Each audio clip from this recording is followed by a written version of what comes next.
Alors, Boker Tov.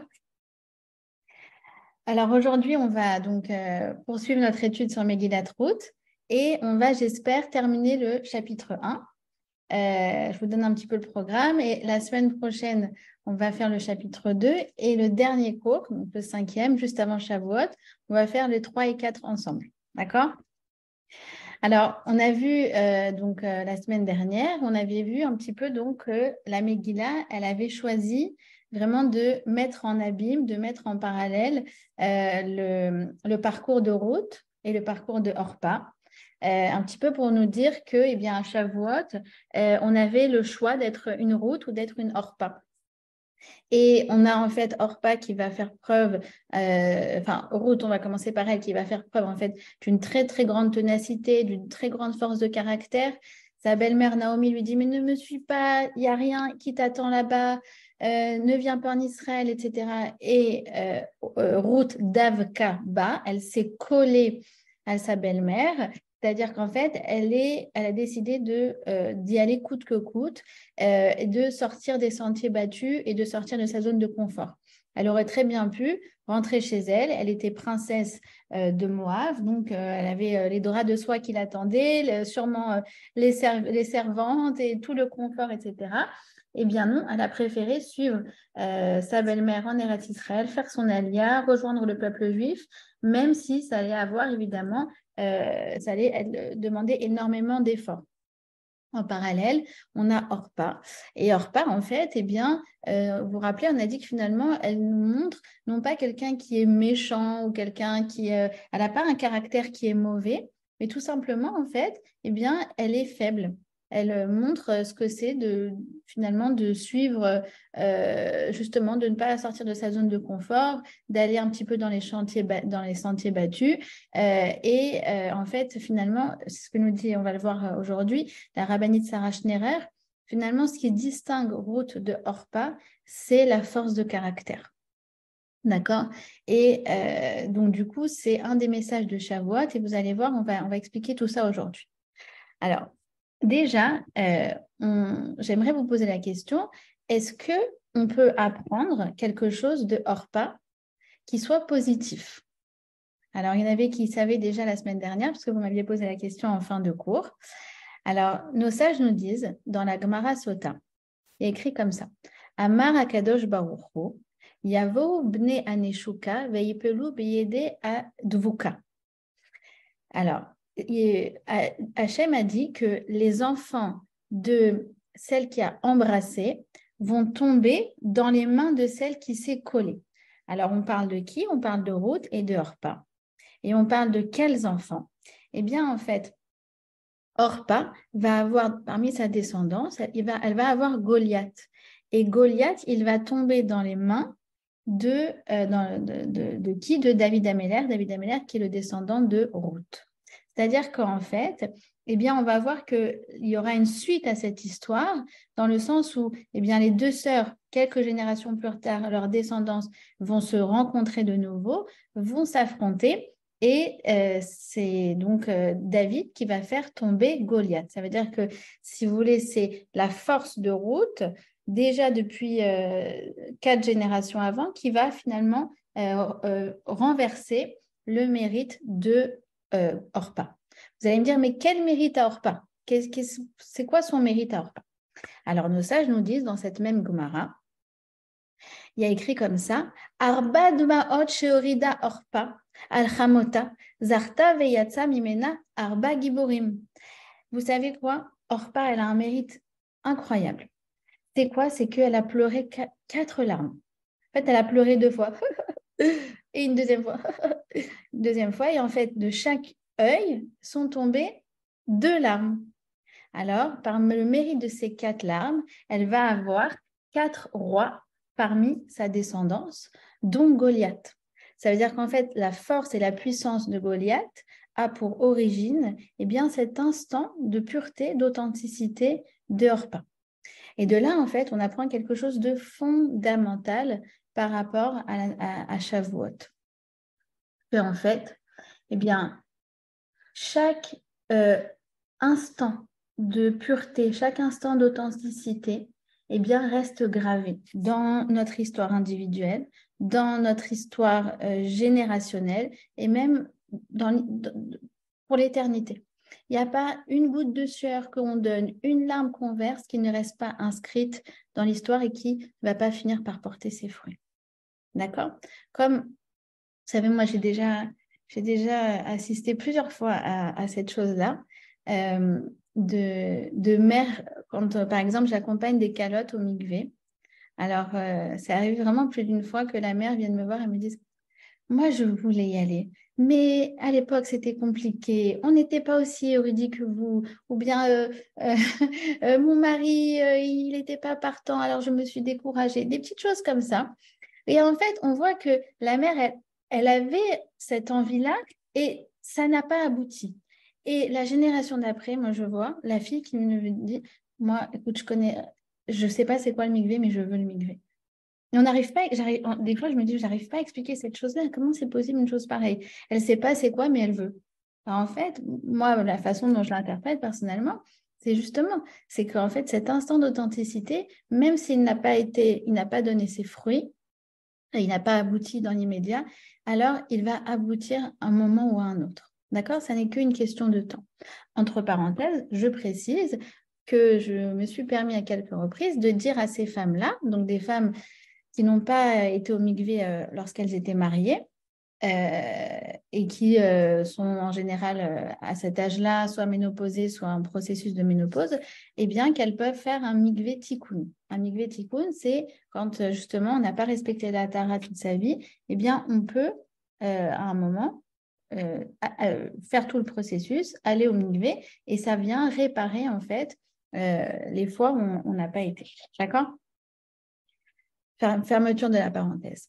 Et en fait, donc cette notion-là, qu'un instant d'authenticité va forcément donner ses fruits, eh bien, on le voit à plusieurs reprises dans notre Torah. En l'occurrence, deux choses assez incroyables. Vous savez qu'en ce moment, les héros de la période du Homer, c'est Rabbi Akiva et Rabbi Meir, et aussi Rabbi Shimon, mais je vais parler surtout de Rabbi Akiva et Rabbi Meir.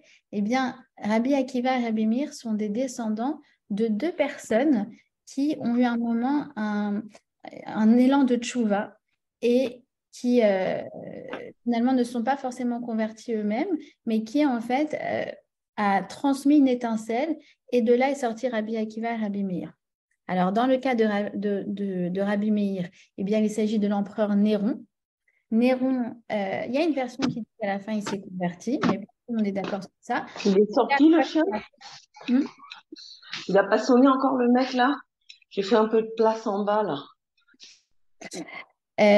Donc, je disais Néron, c'est quelqu'un qui devait, vous savez, qui devait attaquer Yerushalayim et qui, en fait, a eu peur. Il a eu la crainte de Dieu. À ce moment-là, il s'est dit, je suis incapable de faire ça, je suis incapable d'attaquer la ville d'Hachem. Et par ce mérite-là, eh bien, il a eu parmi sa descendance Rabbi Meir. D'accord? Et alors, le plus étonnant, c'est Rabbi Akiva. Vous savez que Rabbi Akiva, il descend de qui? Très, très étonnant. Il descend de Sisera. Vous savez qui est Sisera? Sisera, il a vécu à l'époque de Dvorah, à l'époque de Yaël, et c'était un oppresseur. Il a oppressé les Juifs pendant plus de 20 ans. Et en fait, on dit que juste avant de mourir, pendant quelques instants, il a eu un regain de tchouva. Et par ce mérite-là, je ne sais pas si vous vous rendez compte, par ce mérite-là, alors il a eu parmi sa descendance, il a eu Rabbi Akiva. D'accord? On parle quand même de quelqu'un qui était d'une cruauté sans nom, qui était un oppresseur et qui finalement, par quelques instants de pureté, eh bien, a eu le mérite d'engendrer Rabbi Akiva. D'accord? Un autre petit exemple qui va donner de la force aux jeunes mères et aux mères qui allaitent, c'est l'histoire de Antonin. Alors, vous savez que Antonin, eh bien, c'était donc un empereur romain et il a mérité de devenir la chavruta de Rabbi Yehuda Hanassi. C'est complètement incroyable. Alors, par quel mérite il a eu cette chose-là? Alors, nos sages nous disent, encore une fois, ils font le lien. Eh bien, on raconte que la mère de Antonin était amie avec la mère de Rabbi Yehuda Hanassi. D'accord? Et quand la mère de Rabbi Yehuda Hanassi, elle a eu le petit Yehuda, eh bien, il y a eu en fait le César qui lui a demandé, amène-moi ton fils, que je vois que tu n'as pas fait la Brit Mila. Parce que c'était interdit, il avait fait un décret comme quoi c'était interdit de faire la Brit Mila. Et là, elle s'est dit, comment je vais faire? Puisque si je lui amène mon fils, il va l'exécuter, et il va nous tuer également. Alors, la mère d'Antonin a dit, regarde, prends mon fils Antonin, qui avait le même âge que Rabbi Yehuda Hanassi, et amène-le chez le Caïsar. Et pendant ce temps-là, moi, je te garde ton petit Yehuda. Sur le chemin, écoutez bien, sur le chemin, la mère de Rabbi Yehuda Hanassi, elle avait le petit Antonin dans ses mains, donc le petit nourrisson. Alors, qu'est-ce qu'elle a fait? C'est que sur la route, eh bien, à quelques reprises, elle s'est arrêtée pour l'allaiter. Et elle a montré au César, il a dit, ah, je vois que tu as bien écouté, tu n'as pas fait la Brit Mila. Donc, si vous voulez, le stratagème a marché. Elle est revenue, elles ont rééchangé les enfants. Par le mérite des quelques gouttes de lait de la mère de Rabbi Yehuda Hanassi, alors Antonin, eh bien, il a reçu toutes les prédispositions pour écouter, pour comprendre la Torah au même niveau que peut-être pas au même niveau que Rabbi Yehuda Hanassi, mais pour avoir le mérite d'être la chavruta de Rabbi Yehuda Hanassi. D'accord? C'est-à-dire, vous vous rendez compte, quelques gouttes de lait maternel d'une femme juive, d'une femme authentique. Alors, regardez qu'est-ce que ça donne. Ça transforme. Ça peut donner, en fait, à un enfant non juif les prédispositions pour devenir un juif Talmid Chacham. D'accord? Je trouve que ça donne beaucoup, beaucoup de force, notamment pour les femmes qui allaitent. D'accord? Donc, si vous voulez, le lien avec Shavuot, c'est justement de s'inspirer de Orpa. De comprendre qu'en fait, vous savez, Shavuot, c'est un moment très particulier parce que c'est un moment qui va venir conditionner toute la Torah que je vais développer dans l'année à venir. Et ça va dépendre de quoi? Ça va dépendre, nous dit le Rabbi Yehocham de Mir, ça va dépendre de la pensée qu'on va avoir au moment de Shavuot. Cette pensée-là, elle va venir, si vous voulez, attirer comme un aimant après toute l'aide dont je vais avoir pour réaliser mes aspirations spirituelles. Même si je ne vois pas de transformation immédiate, d'accord? Orpa, elle n'a pas vu les conséquences de ces 4 larmes. Eh bien, ces 4 larmes, elles auront une conséquence. Et quelle conséquence? D'accord? C'est pareil. C'est-à-dire que le jour de Shavuot, notre engouement, notre volonté de dire Hachem, je le veux, Hachem Naase Venishma, ça va laisser un impact pour toute l'année à venir. D'accord? Vous allez me dire, personne n'a envie d'avoir Goliath dans sa descendance. En fait, nos sages nous expliquent, je ne sais plus qui c'est qui explique ça, que en fait, eh bien, Hachem nous récompense en fonction des standards que l'on a. Si le standard d'une personne, c'est la réussite sociale, alors il aura dans sa descendance un enfant PDG. Si c'est la réussite sportive, il aura un enfant champion. Mais nous, on veut la réussite dans un standard élevé. On veut mériter d'avoir donc des personnes avec des bonnes midotes, des talmidei chachamim, des gens qui font du bien autour d'eux. D'accord? C'est ça, en fait, si vous voulez, notre manière, nous, notre transcription de Orpa. D'accord? Et en fait, cette pensée-là, c'est assez incroyable, mais les quelques instants où on pense du bien, on a des bonnes ambitions, on a des aspirations, eh bien, Hachem, il considère que c'est des projets qui sont réalisés. Ça veut dire, si je dis, j'aimerais tellement avoir un enfant qui va étudier la Torah, qui ira à la yeshiva, etc., alors Hachem, il nous considère ce projet comme s'il avait été réalisé, même si par la suite, il va échouer. Parce qu'en fait, Hachem, il est coulour chesed. D'accord? C'est-à-dire qu'en fait, Hachem, il nous donne une rétribution. C'est le Rav Jacobson qui explique ça. C'est incroyable. Il nous donne une rétribution sur nos pensées positives, sur nos ambitions, sur notre filote, sur nos prières. C'est-à-dire que quand on s'arrête 2 secondes dans une journée, on dit j'espère que pour mes enfants ça va aller à l'école, ça va bien aller à l'école aujourd'hui, j'espère que pour mon époux ça va aller, j'espère que pour cet ami ça va aller, pour cette voisine ça va aller, etc. Alors Hachem, il nous compte ça comme si on était en train de faire du chesed. D'accord? C'est pour ça que ça a un impact qui est très, très, très, très puissant. Et c'est pour ça qu'il dit le Rav Yehocham de Mir, c'est pour ça que la fête de Shavuot, vous remarquez qu'elle dure que 24 heures. Les deux autres fêtes de notre calendrier, les Shalosh Regalim, donc on a Shavuot, on a Pessah et Sukkot. Pessah dure une semaine, Sukkot dure une semaine. En revanche, Shavuot, 24 heures. Bon, en France, 48 heures.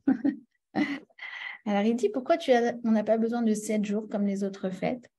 Il dit, c'est très beau. Il dit, parce que toute l'essence de cette fête est contenue dans le moment unique où tu dis, Hachem, je veux ta Torah. Et ça a un impact infini. C'est ça le travail de Shavuot.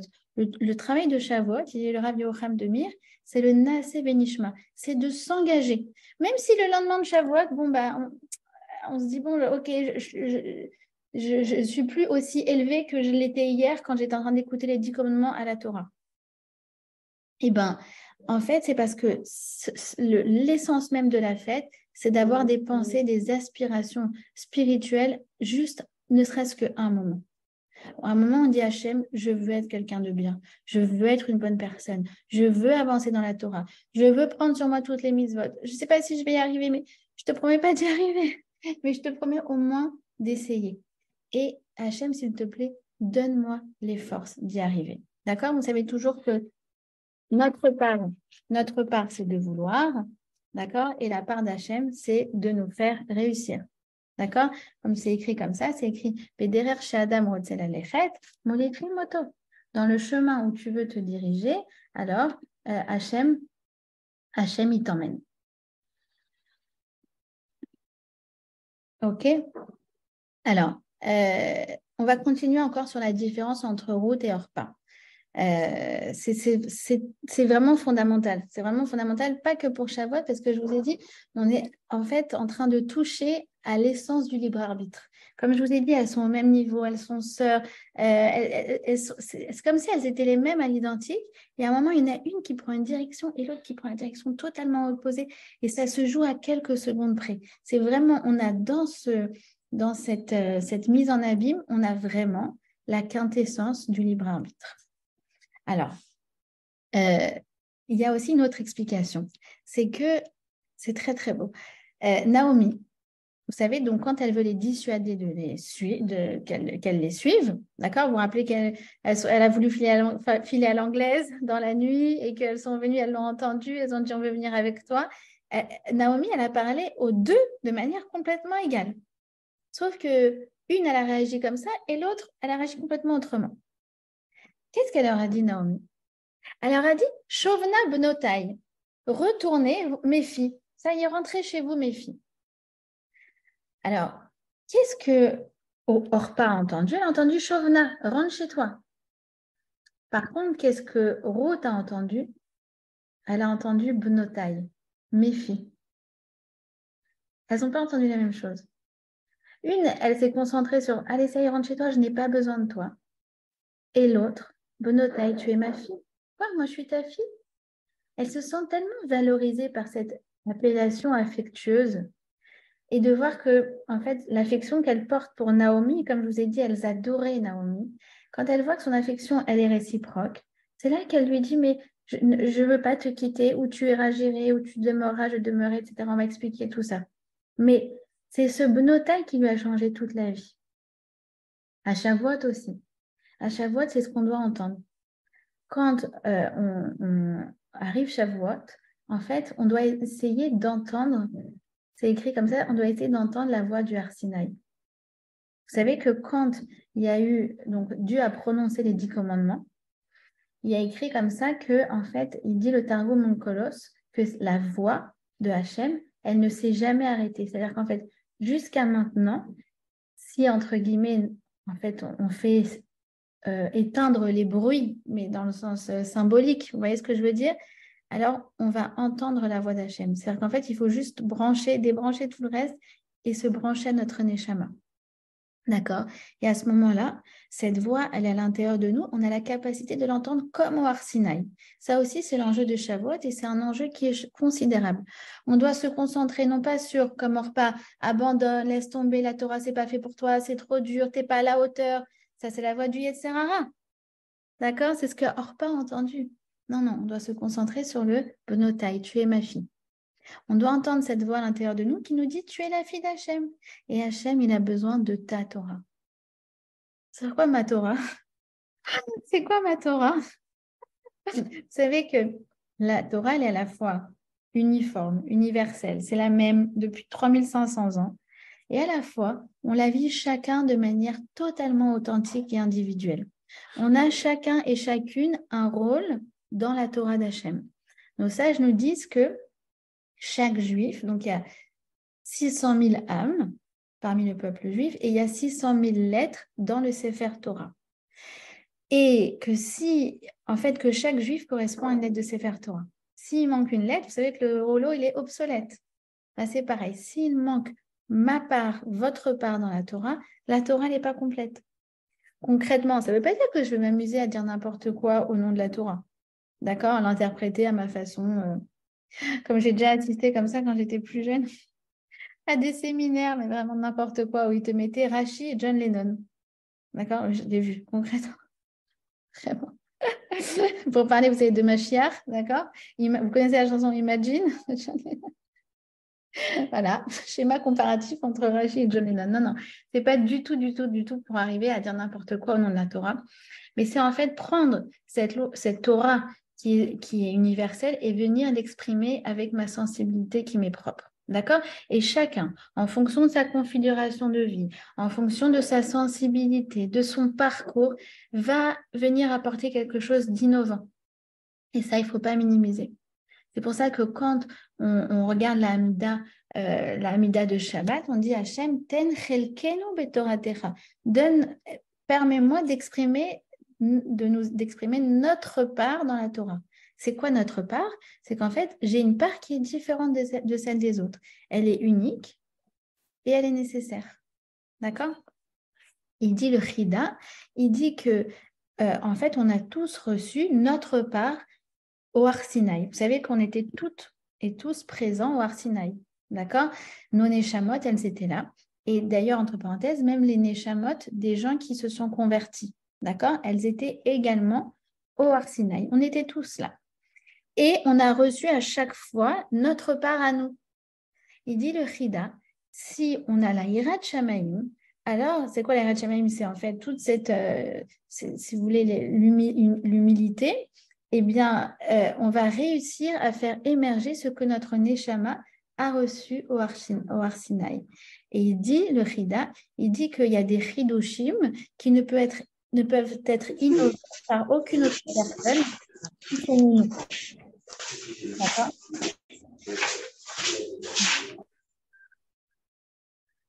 D'accord? D'accord? Je disais qu'il y a en fait une part qui ne peut être innovée que par vous et par aucune autre personne. C'est ce qu'il dit le Chida. C'est-à-dire en fonction de votre caractère, de votre histoire, de votre enfance, de votre vécu, de votre expérience. Je vais vous raconter une histoire. Une fois, on était à la table de Shabbat et il y a une jeune femme qui me dit quelque chose par rapport à, je ne sais plus, je crois que c'était par rapport à la paracha de la semaine ou quoi.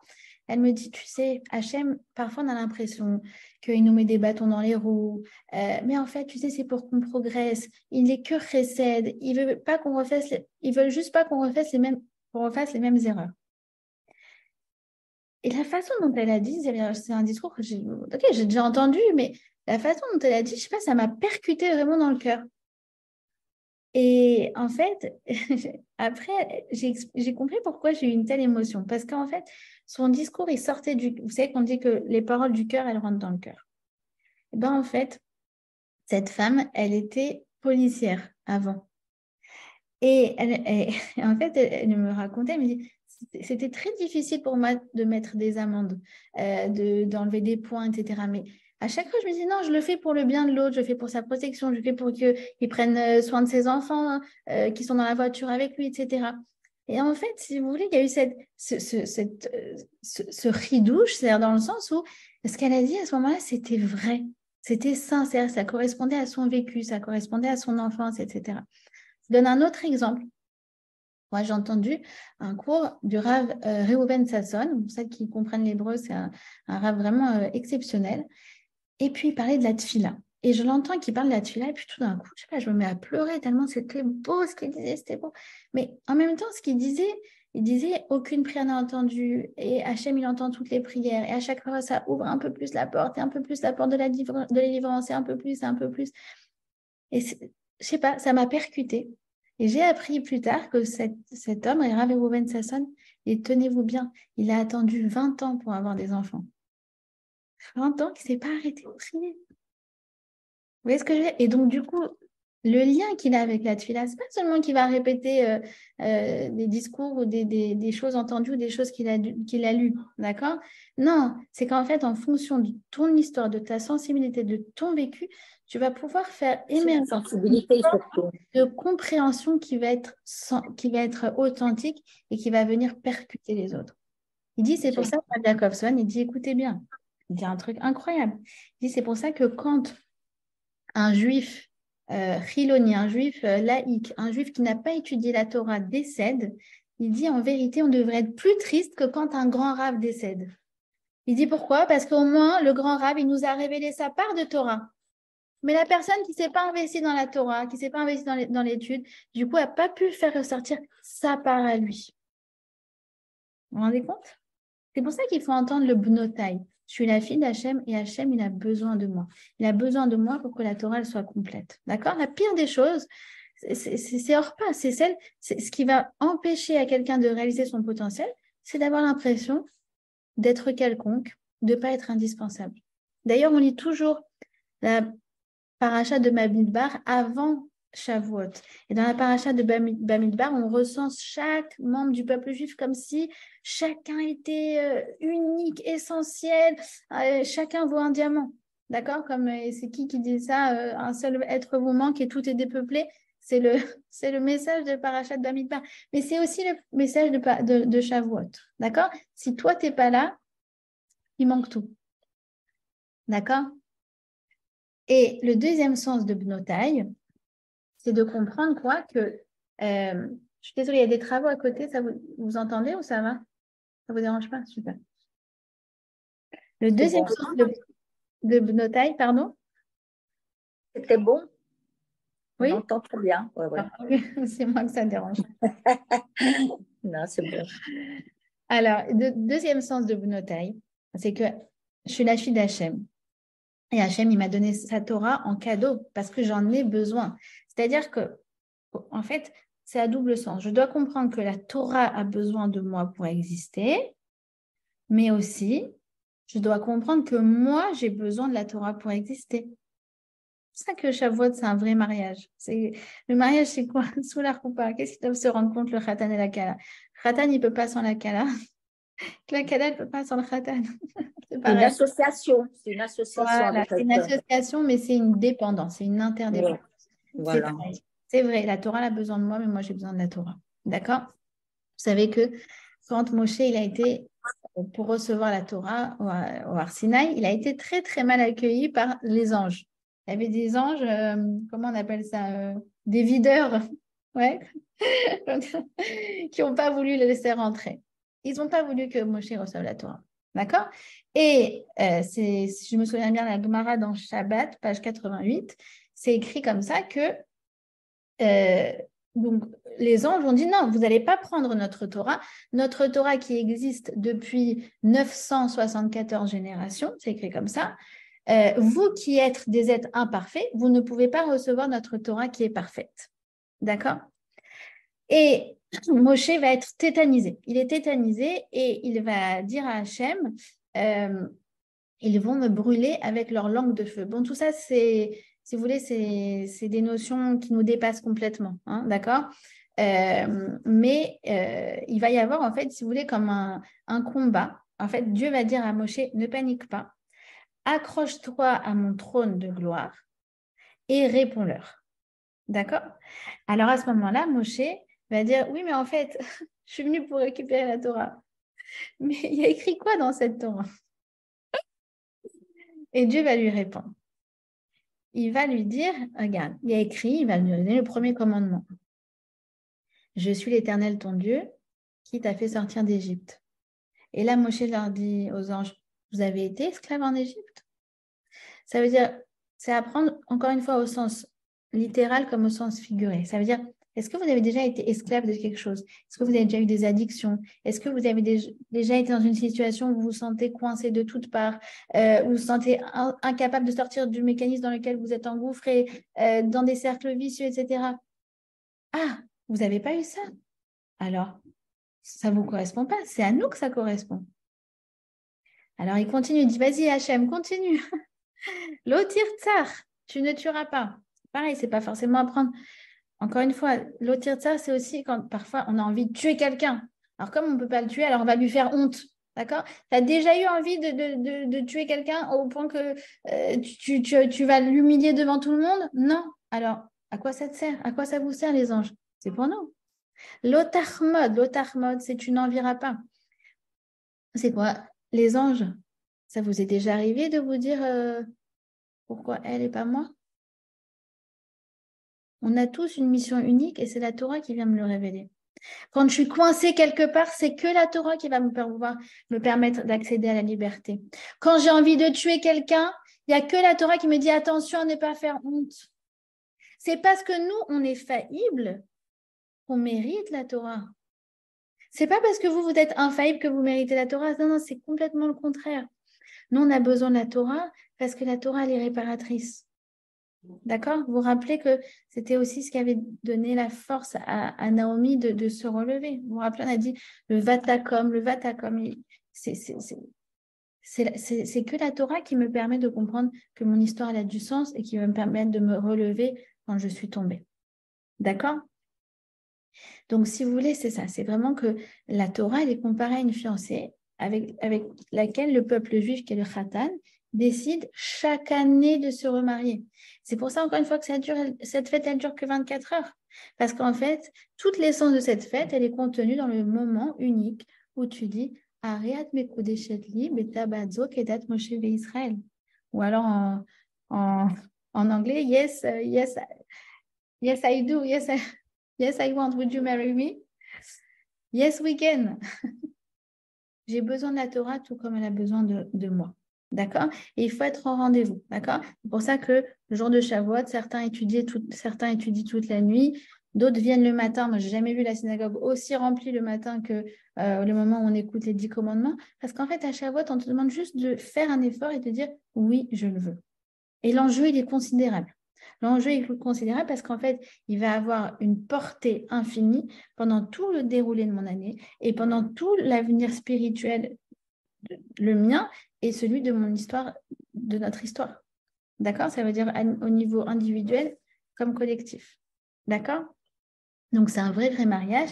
Quand le Khatan, il prend conscience qu'il ne peut rien sans sa Kala et vice-versa. C'est vraiment, vraiment le message de Shavuot. D'accord? Alors, on va continuer avec le verset numéro 15. On a passé pas mal de temps sur le verset précédent. Là, en fait, Naomi, donc en fait, c'est écrit, je ne sais pas si vous vous souvenez, il y a marqué, donc, Orpa, elle est partie, d'accord? Elle a pleuré, elle l'a embrassé, et Ruth d'Afkaba, et Ruth, elle s'est collée à Naomi, d'accord? Alors, là, une fois qu'elle est partie Orpa, Naomi va s'adresser une troisième fois à Ruth et lui dire, écoute, regarde, ta sœur, elle est partie, va-t'en aussi avec elle, d'accord? Elle essaye de la dissuader pour une troisième fois. D'accord.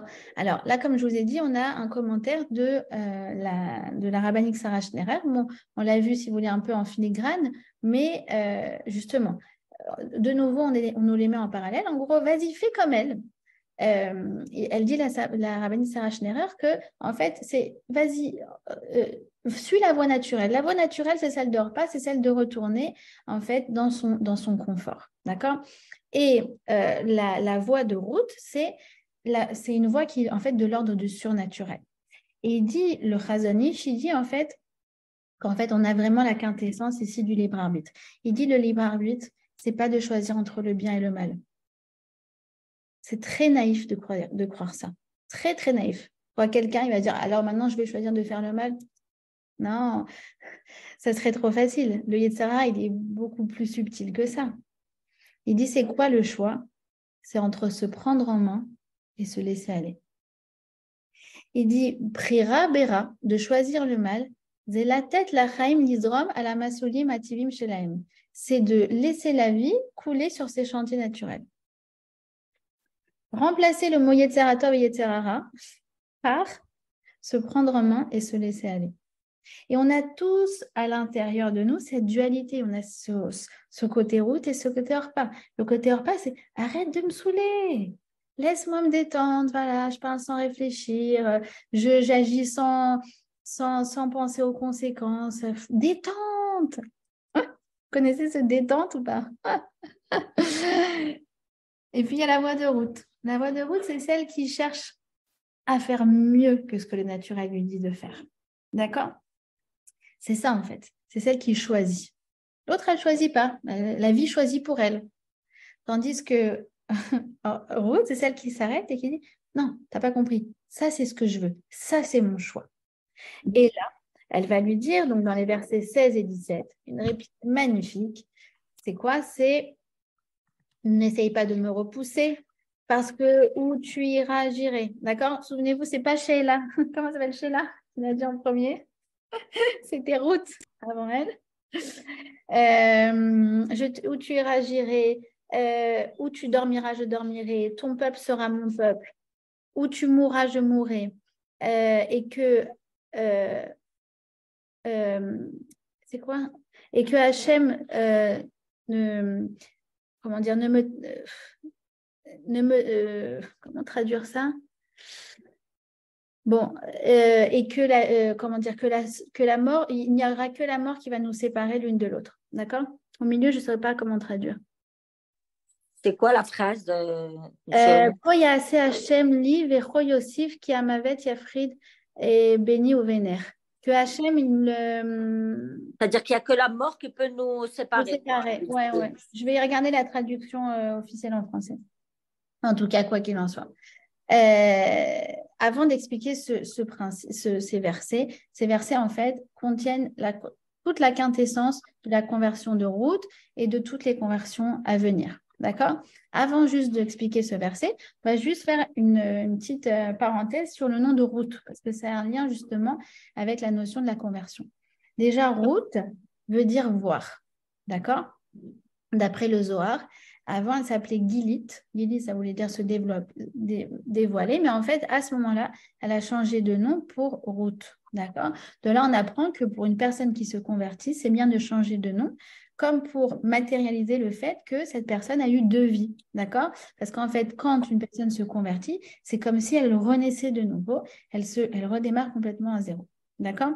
Ruth, nos sages nous disent que c'est Gematria, la valeur numérique, c'est 606. Pourquoi? Parce qu'en fait, elle s'est rajoutée 606 mitzvot. Vous savez, donc on a, nous les juifs, 613 et les non-juifs en ont 7. D'accord? Les 7 mitzvot des bonnets noirs. Donc elle en avait déjà 7, elle. Mais encore une fois, vous voyez, c'est celle qui se rajoute, c'est celle qui sort de son confort, c'est celle qui sort des sentiers battus. Non, j'en avais 7, mais je veux plus. Alors elle s'en est rajoutée 606 pour arriver à 613. D'accord? C'est la valeur numérique de Ruth. De plus, qu'est-ce qu'elle a vu? Eh bien, nos sages nous disent que ce qui lui a donné envie de se convertir, c'est qu'elle a vu en fait l'attitude de Naomi, de sa belle-mère. Elle a vu que sa belle-mère, elle était Neima, elle était que agréable. Elle n'a pas, Naomi, c'était pas celle qui faisait des grands cours de Torah ou qui faisait des grands moussards. Non. C'est celle qui vivait une Torah dans la simra, une Torah dans la joie, une Torah de vie, une Torah agréable. Et en fait, elle a voulu ressembler à Naomi dans son mode de vie. D'accord? Ça veut dire qu'en fait, ce qu'elle a vu l'a influencé beaucoup plus que ce qu'elle a entendu. Et de nouveau, ça nous donne encore beaucoup de liens par rapport à Shavuot et à ce qui va venir impacter notre niveau spirituel. En fait, c'est qu'elle nous donne une clé. Elle nous dit qu'en vérité, on est inspiré beaucoup plus par des personnes, par des attitudes, par des comportements, beaucoup plus que par des idées et des concepts. D'accord? Quand on va à un cours de Torah, en fait, oui, ça va nous renforcer, mais c'est ce qui va nous renforcer, c'est lorsque on va sentir que la personne, elle vit ce qu'elle dit. D'accord? Ou encore, quand on va fréquenter des gens bien, des rabbinim, des talmidim, des chachamim, ben en fait, ça va avoir un impact sur notre niveau spirituel qui est immense, immense, immense, immense. D'accord? C'est un grand, grand, grand principe dans la Torah. C'est Gadol Shimusha Milimuda. On est beaucoup plus influencé par le fait de côtoyer des personnes qui incarnent la Torah que par simplement écouter des concepts de Torah. D'accord? C'est pour ça qu'il y a tellement de biographies de rabbinim. Alors, les biographies de rabbinim, faut savoir, des fois, c'est à double tranchant. Des fois, elles sont très culpabilisantes. D'accord? C'est pas moi qui le dis, j'ai entendu ça vraiment à plusieurs reprises, notamment de Rav Jacobson. Mais donc, il faut savoir lesquels lire, parce qu'il y en a où tu te dis, bon, alors à 5 ans, il mettait les pieds dans la glace pour pouvoir étudier la Torah, alors que moi, à 5 ans, j'allais juste manger piquer du chocolat dans l'armoire de ma grand-mère. Vous voyez ce que je veux dire? Donc déjà, on ne se sent pas du tout en phase avec le maître, mais il y a des biographies, et la plupart, elles sont comme ça, qui sont très, très bien amenées, où en fait, justement, on se sent vraiment inspiré par la personne qu'en fait, on est en train de faire, avec laquelle on est en train de faire connaissance à travers le livre. D'accord? C'est vrai que c'est important. Comme le livre de Tehillim, comme le livre de Tehillim de David Ameller, avec tout le vécu qu'il a vécu quand on lit les psaumes et tout. Effectivement, quand on étudie les Tehillim, c'est très important en parallèle de connaître la vie de David Ameller, parce que du coup, les mots ont un sens complètement différent. D'accord? Ça nous touche, quoi. Mais en fait, la vérité, c'est que la plupart des personnes qui ont fait tchouva, des personnes qui ont fait tchouva, c'est par des gens qui étaient inspirants. Regardez quand vous lisez l'état de la France, du judaïsme en France après la guerre, mais c'était mort dans les années 50. C'est à peine s'il y avait un minyan dans tout Paris, quoi. C'est incroyable. Et au fur et à mesure, mais c'est des gens qui ont été des modèles, qui ont influencé par leur comportement, par leur image, par leur sourire. D'accord? C'est des Sefer Torah vivants. D'accord? Ils sont des enseignements vivants parce qu'ils vivent ce qu'ils enseignent. Oui, on est complètement à l'opposé des grands conférenciers, etc. C'est vraiment des gens qui vivent leur Torah. C'est pour ça d'ailleurs que quand un Talmid Chacham arrive dans une pièce, on doit se lever comme quand le Sefer Torah il est sorti à la synagogue. Parce qu'en fait, lui, c'est un Sefer Torah, mais vivant. D'accord? Alors, on voit que, en fait, Ruth, nos sages, ils sont vraiment sans équivoque par rapport à ça. Ce qui lui a donné envie de se rapprocher du judaïsme, c'est l'attitude positive et agréable de Naomi. D'accord? Et d'ailleurs, on voit que Ruth, elle ne parle que en positif, parce que pour elle, la Torah, elle est positive. Elle n'a jamais entendu Assour, c'est pas bien, tu vas aller au Guéhinam. Elle n'a pas entendu ça. Naomi, je vous rappelle, ça vient de Naïm. Elle a vu le Shabbat, elle a vu la Tzniut, elle a vu la Kashrut. Et pour elle, tout ça, c'est source de joie, c'est source de privilège, c'est source d'une certaine noblesse. Vous vous rappelez que Naomi, elle incarne aussi la noblesse. D'accord? Et c'est pour ça que quand elle fait cette déclaration, elle parle que en positif. D'accord? Parce qu'elle a été inspirée par l'aspect positif des mitzvot. D'accord? Alors, ensuite, elle va lui dire, donc, où tu iras, j'irai, où tu mourras, je mourrai, etc. Ça fait référence à quoi? Alors, la Gemara nous explique que, en fait, ça fait référence à ce que Naomi, à ce moment-là, va lui enseigner comme halachot.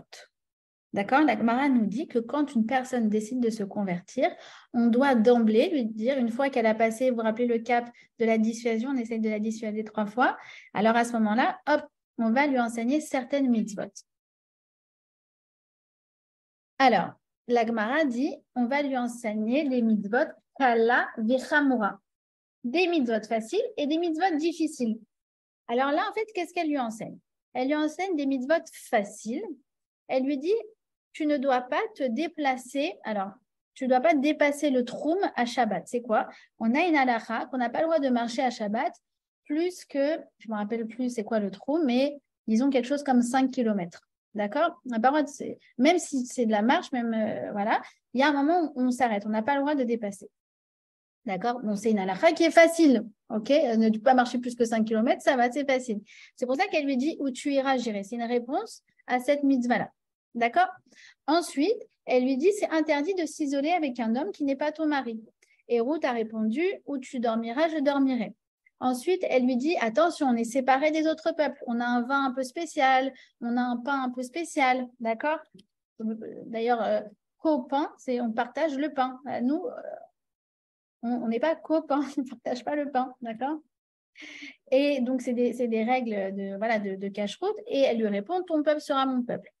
Et ensuite, elle lui dit, et tu dois abandonner toute forme de superstition et d'idolâtrie. Et donc là, elle lui répond, et ton Dieu sera mon Dieu. Donc en fait, elle lui enseigne, la Gemara nous explique, elle lui enseigne 4 mitzvot faciles. Et ça, c'est dans le premier verset. Le verset suivant, elle enchaîne avec les mitzvot difficiles. Elle lui dit attention, c'est les mitzvot où on est chayav mita, on est passible de mort. Ouh là là. Et la Ruth, elle lui répond quoi? Elle lui répond où tu mourras, je mourrai. Vous avez compris la symbolique? D'accord? Alors, pourquoi on doit enseigner des petites mitzvot comme des grandes mitzvot? La réponse à la question, ça va nous donner aussi une lecture essentielle du judaïsme. D'accord? En fait, pourquoi on enseigne des petites mitzvot et des grandes mitzvot? Parce que certains croient que le fait de pratiquer la Torah, c'est que dans des contextes très difficiles de Messirut Nefesh. Oui, alors tu dois étudier, même si tu dois marcher 10 km sous la pluie, tu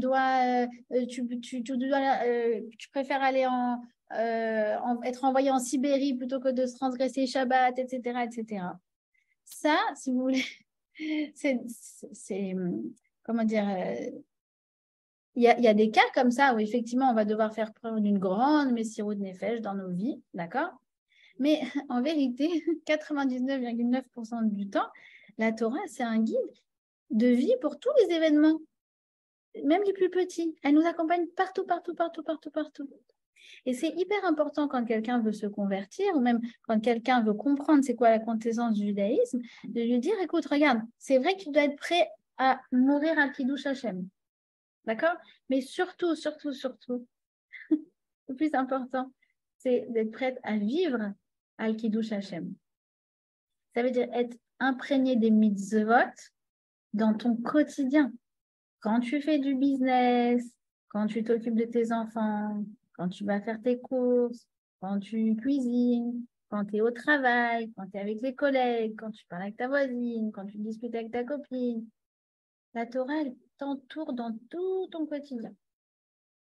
D'accord? C'est ça le vrai Kiddush Hashem. OK? Alors, il dit comme ça, le Rambam, il dit dans Ilchot Kiddush Hashem, justement. Il dit c'est quoi faire du Kiddush Hashem? Il dit si une personne elle est scrupuleuse dans sa conduite, écoutez bien, c'est magnifique, scrupuleuse dans sa conduite, douce dans ses conversations, agréable envers son prochain, aimable lorsque il reçoit.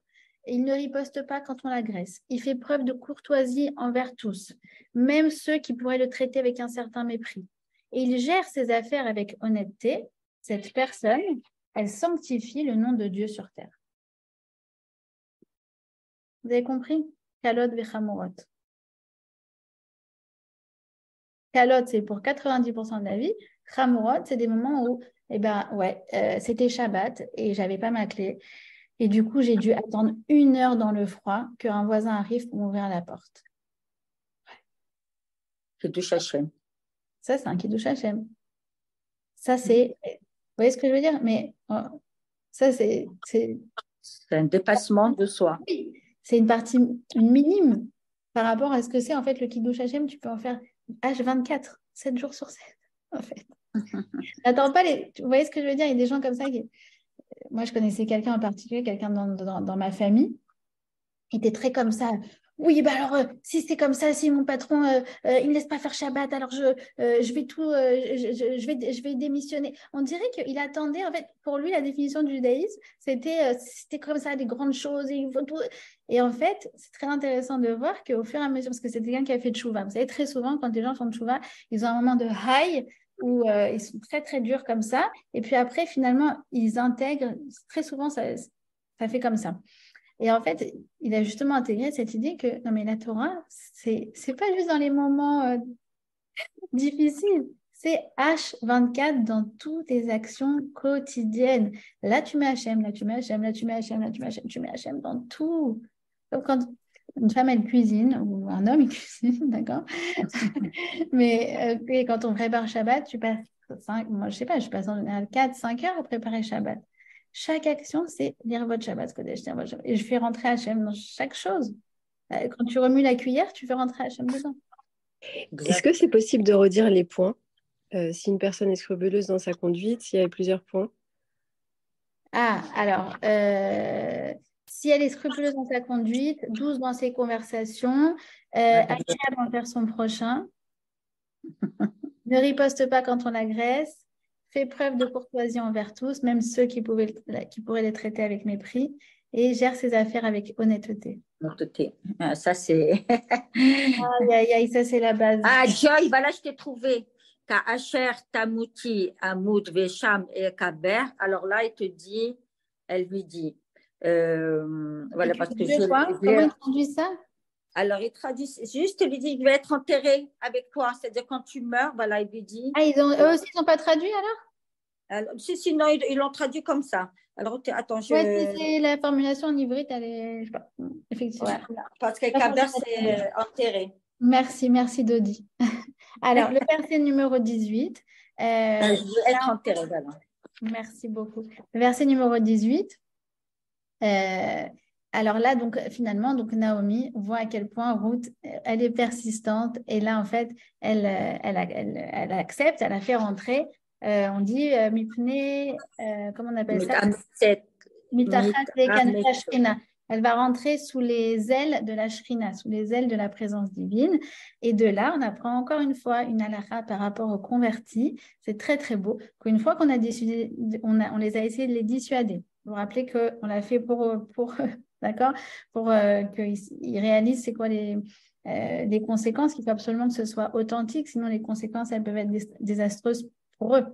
D'accord? Une fois qu'il a dépassé ça, qu'il a montré qu'il était motivé, on arrête de le dissuader, on l'accueille, on lui enseigne, on a dit Kala Vechamora, et une fois qu'une personne a terminé sa conversion, le Beth Din doit lui faire ses louanges et le féliciter. Parce que c'est un parcours qui est difficile et en fait, on veut justement l'encourager dans sa nouvelle vie. D'accord? Alors, qu'est-ce qui se passe maintenant? Alors, le verset numéro 19, elles marchent ensemble. C'est écrit comme ça, va telechena shteen. Ouais, alors. Premièrement, ça veut dire quoi? Ça veut dire qu'elles ont marché. Vraiment, concrètement, vous n'avez pas de d'âne, pas de la main. Elles ont marché, nous disent nos sages, 70 km. D'accord? Elles ont marché pieds nus. Oh là là. De plus, le Midrash nous dit shtehen, donc c'est les deux. Mais vous savez que donc, chaque mot a une importance dans la Torah. Et shtehen, ce n'est pas du tout anodin. Shtehen, c'est très, très, très, très puissant. Shtehen, c'est quoi? C'est ensemble. Le Midrash nous dit pourquoi on dit elles ont été ensemble. Parce que le Midrash nous dit maintenant, elles sont au même niveau. Je n'ai pas compris. Naomi, elle est née juive, elle a fait des mitzvot toute sa vie. Elle, il y a 5 minutes, elle s'est convertie et elle est déjà au même niveau que Naomi. Très, très, c'est incroyable. Il nous dit comme ça, il nous dit non, regarde, c'est le Maharal qui explique comme ça. Il dit Hachem, il ne nous juge pas en fonction de là où on vient. Même, il ne nous juge pas en fonction de notre niveau actuel, mais des inspirations qu'on a à l'instant présent. L'important, c'est vers quoi je vais me diriger, même si je ne suis pas encore.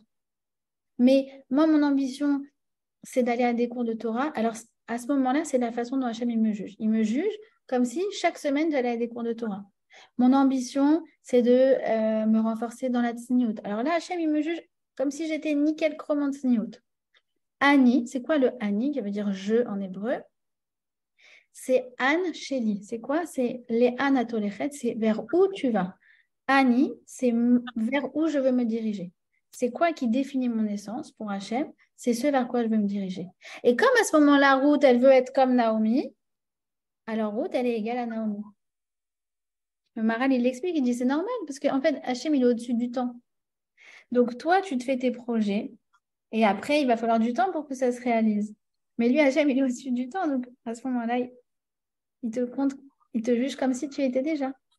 Alors, Joy, qu'est-ce qu'on fait du passage qui dit Loa Dibour et la Maaseh Aikar? Ce n'est que l'action qui est vraiment essentielle. C'est-à-dire qu'on peut, bien sûr qu'Akadosh Baruch Hu, il prend nos pensées positives.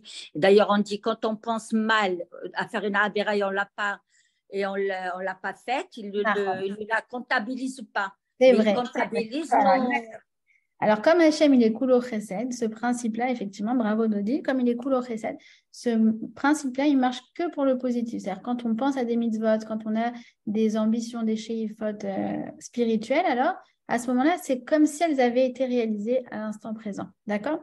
Alors, toute l'idée, c'est pas de dire, OK, alors maintenant, je vais juste penser et puis le reste, je ne ferai pas. Ça n'a aucun sens de faire ça. Ah, voilà, c'est ça c'est pour ça qu'on parle vraiment d'authenticité. Et ça, il n'y a que soi-même qui peut savoir qu'on est authentique à ce moment-là. D'accord? Il n'y a que Hachem qui peut savoir. Exactement. C'est-à-dire qu'en fait, regardez, je vais vous donner un exemple. Je vous donne un exemple. On voit deux filles qui sont habillées de la même façon. D'accord? Mais il y en a une, elle est j'avance dans la tsniout tout en restant fashion. D'accord? Donc ça, c'est un groupe Facebook très connu d'échange de tuyaux en termes de tsniout. J'avance dans la tsniout tout en restant fashion. Il y en a une qui dit j'avance dans la fashion tout en restant tsniout. Ça veut dire en gros, moi, ce qui m'intéresse, c'est la fashion.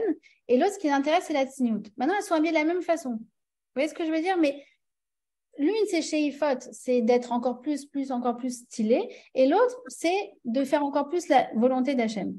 Mais moi, de l'extérieur, je peux pas, jamais je peux voir ça. C'est authentique, c'est à l'intérieur, c'est moi avec moi-même. D'accord? Et en fait, Hachem, il nous juge en fonction de ces sheifot-là. Parce que c'est des sheifot qui sont authentiques, qui sont sincères. Après, comme je vous ai dit, le déroulement, lui, il va m'aider pour y arriver. Mais derrière, chez Adam Rotzel Alechet, Moléchim, là où je veux aller, Hachem, il va m'envoyer des petits hauts sympas, il va m'envoyer des trucs sympas. Parce que moi, je veux envie d'avancer dans la tsniout. Donc, il va m'envoyer des choses qui correspondent à mon goût et qui vont me permettre d'avancer dans cette mitzvah-là. D'accord? Alors qu'en fait, l'autre, elle est juste en train de dégringoler. Je veux dire? Non, mais c'est hyper important parce qu'on n'est pas en train de mentir. On n'est pas en train de faire semblant. Exact, voilà. Vous voyez ce que je veux dire? Donc, c'est très, très... Quand elle dit « je t'aime », il n'y a que la Torah qui peut se permettre de dire « je t'aime ». C'est-à-dire qu'Hachem, il sonde les cœurs. Parce qu'il n'y a que Hachem qui connaît vraiment nos pensées. Il sonde nos cœurs, exact, voilà. D'accord? Il sonde nos cœurs. Exactement. D'accord? Alors, bon, je vais vous laisser ce passage du Maharal, mais c'est exceptionnel. Il dit justement qu'elles sont arrivées alors, quel jour elles sont arrivées en Israël? Elles sont arrivées le 16 Nissan. Le 16 Nissan, c'est le jour où on commence à apporter le Korban Omer.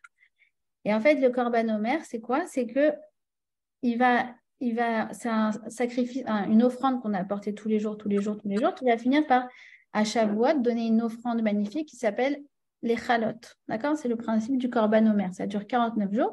50e jour, waouh, on apporte des magnifiques Chalot. En fait, il dit c'est la même chose. Le 16 Nissan, en fait, si vous voulez, elle était encore au statut d'orge. L'orge, c'est une céréale qui n'est pas noble, qui n'est pas raffinée. C'est une céréale qu'on donne aux animaux, d'accord, l'orge. Et en fait, le 16 Nissan, quand on commence, en fait, tous les jours, c'est une succession de jours pour arriver jusqu'au Chalot. Alors, le Maharal explique, en fait, c'est pareil, elle a pris cette décision, et puis après, il ne restait plus qu'une succession d'actions, de cours, de renforcement, etc., pour pouvoir arriver au niveau magnifique du Korban des Chalot. Mais tout ça, en vérité, c'est lié.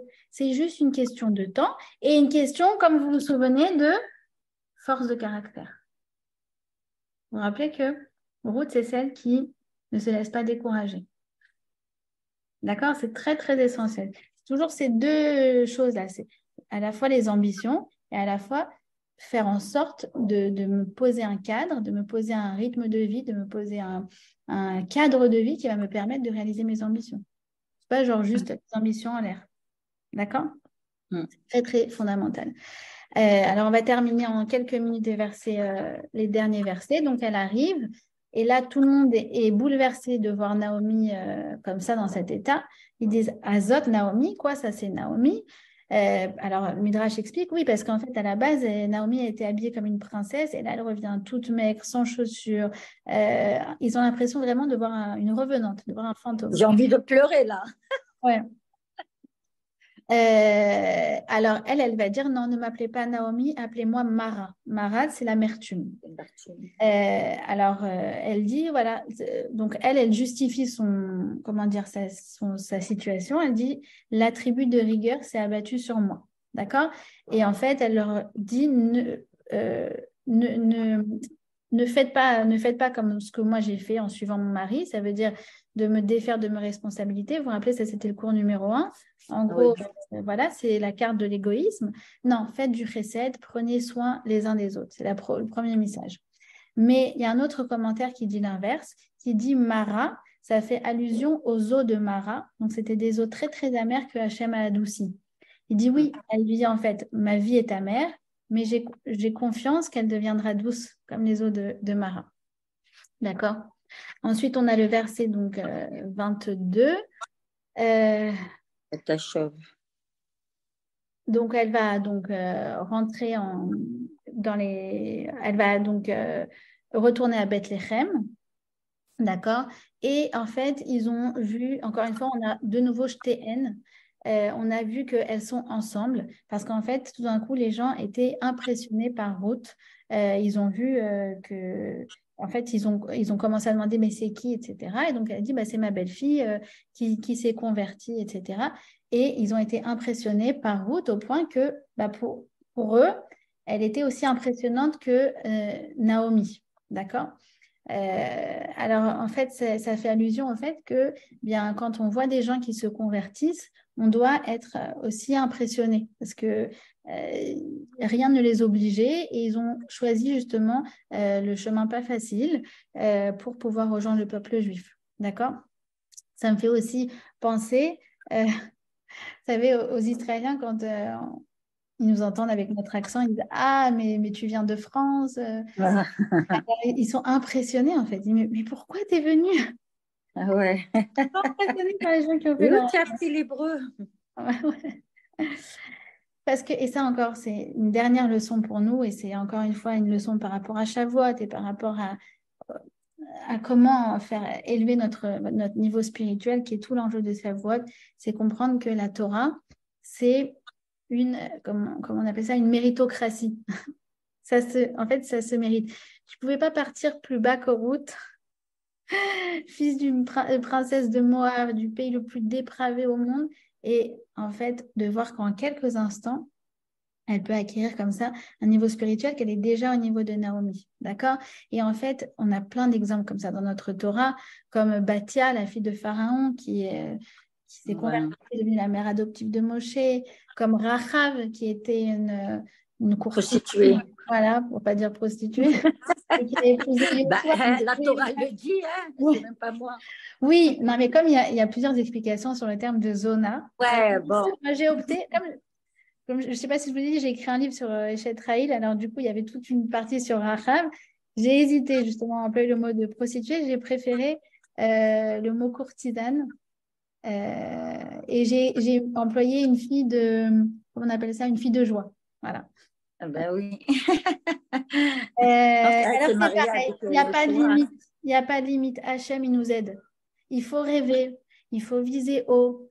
On va accepter la Torah, on veut se coller à la Torah, comme Ruth Daf Kabal s'est collée à elle. Et cette Torah-là, elle va venir transformer ma nature, elle va venir transformer mes relations au quotidien, elle va venir transformer mon destin. D'accord? Donc, c'est ça. C'est vraiment le message de se dire, de jamais se décourager en disant, ah, mais non, mais moi, d'où je viens, j'y arriverai jamais. Non, non, Benotai. Hachem, il te dit, tu es ma fille et tout est ouvert devant toi. Le Arsinaï, des fois, on est en bas comme ça, on dit, ah, mais comment je fais pour appeler l'Arsinaï? Hachem, il te dit, fais le premier pas et tu vas voir. Moi, Alkan Fene, j'arrive, moi, je vais te prendre sur les ailes d'un aigle et tu vas monter très, très haut. Il n'y a pas de limite. Il ne doit pas y avoir de limite à notre ascension. Les seules personnes qui peuvent nous mettre des limites, c'est le Serrara. Ouais. Voilà. Alors, Joy, je voulais te dire.